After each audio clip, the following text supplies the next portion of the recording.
Hello दोस्तों, मैं हूं रमन कुमार राजू और मैं आज आप लोगों को केमिस्ट्री के कुछ महत्वपूर्ण ऑब्जेक्टिव के बारे में बात करूंगा जो आपके 2022 के बिहार बोर्ड मैट्रिक के परीक्षा में बहुत ही इंपॉर्टेंट साबित होंगे और अक्सर ऐसे ही प्रश्न परीक्षा में पूछे जाते हैं।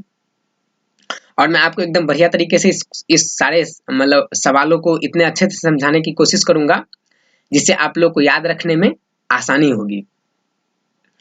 तो आइए हम लोग स्टार्ट करते हैं। अब हमारे केमिस्ट्री के फर्स्ट चैप्टर का नाम है रासायनिक अभिक्रिया और समीकरण। तो उसके पहले ऑब्जेक्टिव को हम लोग देखते हैं। पहला ऑब्जेक्टिव हमारा ये है कि Na2SO4 plus BaCl2 तिरचिन्ह BaSO4 plus 2NaCl मतलब क्या, ये एक समीकरण दिया हुआ है और कहता है कि ये समीकरण रासायनिक अभिक्रिया किस प्रकार की है, मतलब संयोजन अभिक्रिया है, वियोजन अभिक्रिया है, द्विविस्थापन अभिक्रिया है, इनमें से कोई नहीं। तो एकदम आसान भाषा में हम ये समझेंगे कि देखिए ये सोडियम है और ये सल्फर, ये ऑक्सीजन है ना।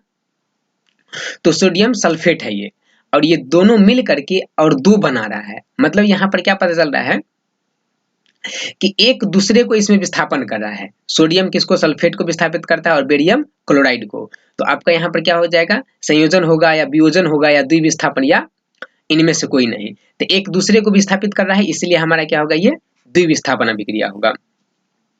फिर आपका दूसरा ऑब्जेक्टिव ये कह रहा है क्या कि CuO plus H2 copper oxide और हाइड्रोजन मिल करके ये दो बनाया। तो कहता है किस प्रकार की अभिक्रिया है।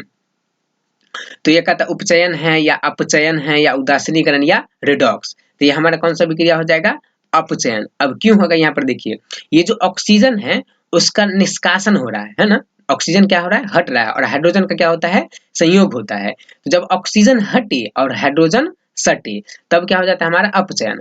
और वही अगर ऑक्सीजन मिलता और हाइड्रोजन हटता तब कौन सा हो जाता, उपचयन। तो यहाँ पे उल्टा हो रहा है, इसलिए क्या हो जाएगा, अपचयन। चलिए अब हम लोग तीसरे क्वेश्चन पे आते हैं। तीसरा क्वेश्चन ये है हमारा कि 2Cu प्लस O2, ये 2 लगा हुआ है संतुलित करने के लिए। कॉपर और ऑक्सीजन मिल करके क्या बनाया है, cuprous oxide.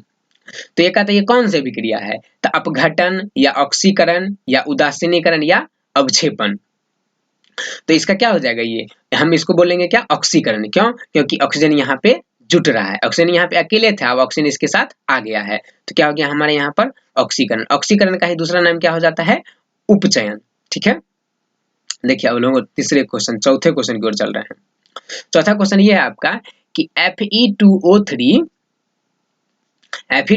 Plus 2Al Al2O3 plus Fe। यहाँ पर देखिए धातु वाली बात है ना। जब धातु सब आ जाता है ना किसी समीकरण में और वह एक दूसरे को विस्थापित करने लगे तो हम लोग विस्थापन अभिक्रिया के नाम से जान लेंगे। क्या, देखिए ये लोहा क्या किया, यहाँ पर ऑक्सीजन को विस्थापित कर दिया, किसके साथ चला गया, वो एल्युमिनियम के साथ। मतलब यहाँ पर क्या हो जाएगी, ये विस्थापन अभिक्रिया। ठीक है, अब पांचवा है आपका कि CuO प्लस H2, ये क्या हो जाएगा, Cu प्लस H2O।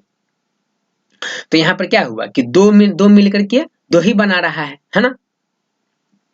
तो यहाँ पर क्या हो रहा है, देखिए ऑक्सीजन जो है सो हट रहा है, ऑक्सीजन हट गया और ये हाइड्रोजन क्या हो रहा है, इसके साथ सट गया है, इसलिए क्या हो जाएगा, ये हमारा अपचयन अभिक्रिया। ठीक ना। अब देखिए 6 में कहता है कि अभिक्रिया 2PbO plus C तिरचिन्ह 2Pb plus CO2, यह कहता है कि किस प्रकार इसके लिए निम्नलिखित में कौन कथन सत्य है।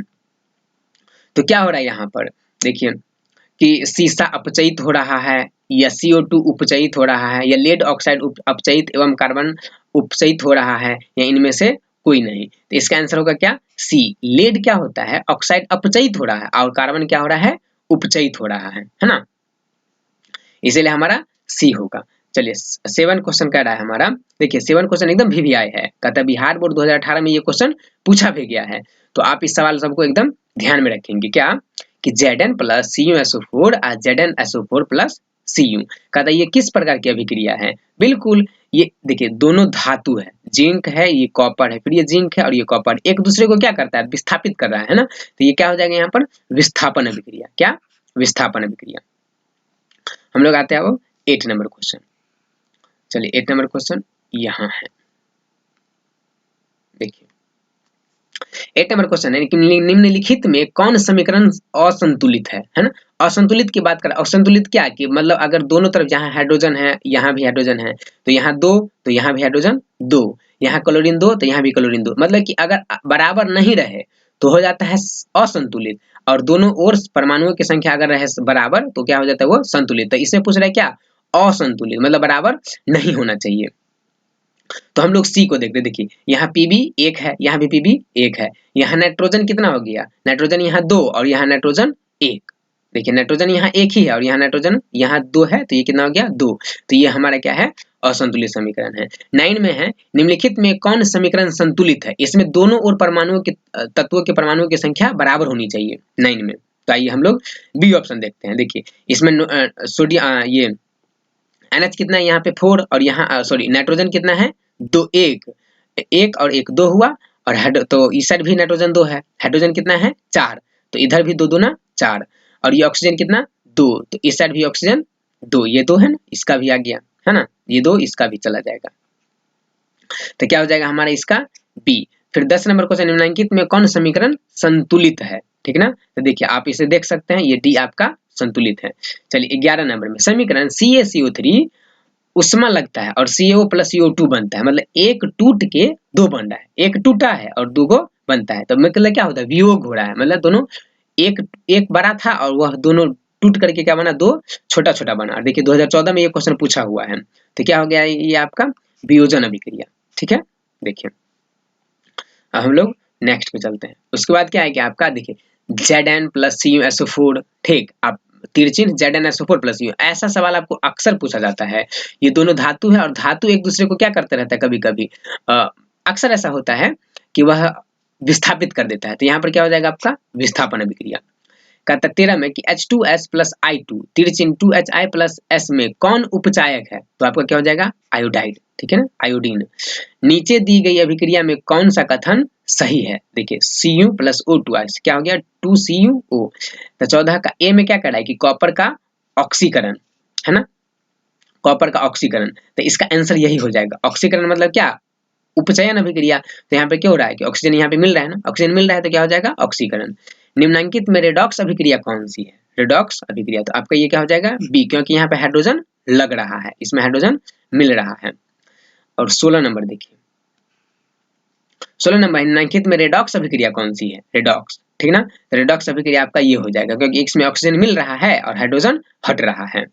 श्वसन पर किस प्रकार के, एकदम ये VVI सवाल है, ये एकदम VVI आपको अक्सर परीक्षाएं पूछता है, कई बार ये पूछा गया है, 2016 में पूछा गया है और उसके बाद भी पूछा गया है। तो श्वसन किस प्रकार की रासायनिक अभिक्रिया है, तो ये है हमारा उष्माक्षेपी। देखिए जब हम लोग मुंह के पास रखते हैं तो क्या होता है, हाथ हमारा गर्म हो जाता है, इससे क्या पता चलता है कि सांस के द्वारा हमें ऊर्जा भी निकलती है, तो ये क्या हो जाएगा उष्माक्षेपी। आइए हम लोग अगले क्वेश्चन पे आते हैं।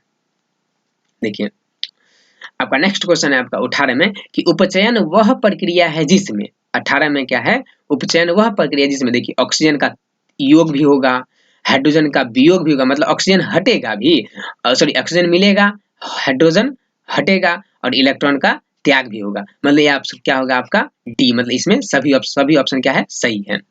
19 में कि फेरस सल्फेट क्रिस्टल का रंग होता है, तो श्वेत होता है या हरा होता है या लाल होता है या भूरा होता है, यहाँ पर क्या हो जाएगा हरा होता है। नाइट्रोजन डाइऑक्साइड NO2 के धुएं का रंग कैसा होता है, ठीक है, नाइट्रोजन डाइऑक्साइड NO2 के धुएं का रंग कैसा होता है, भूरा या लाल या हरा या पीला, ठीक है, तो इसका क्या हो जाएगा आपका भूरा, ठीक ना। ये कितना नंबर ए, कहता है लाल तप्त आयरन पर जलवाष्प प्रवाहित करने पर कौन सा यौगिक प्राप्त होगा, तो ये वाला आपका होगा फेरस ऑक्साइड।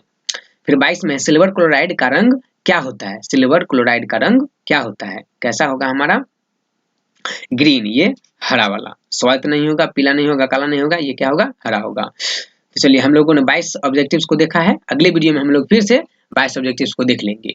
वीडियो को आपने पूरा देखा है, इसके लिए आपका बहुत बहुत धन्यवाद।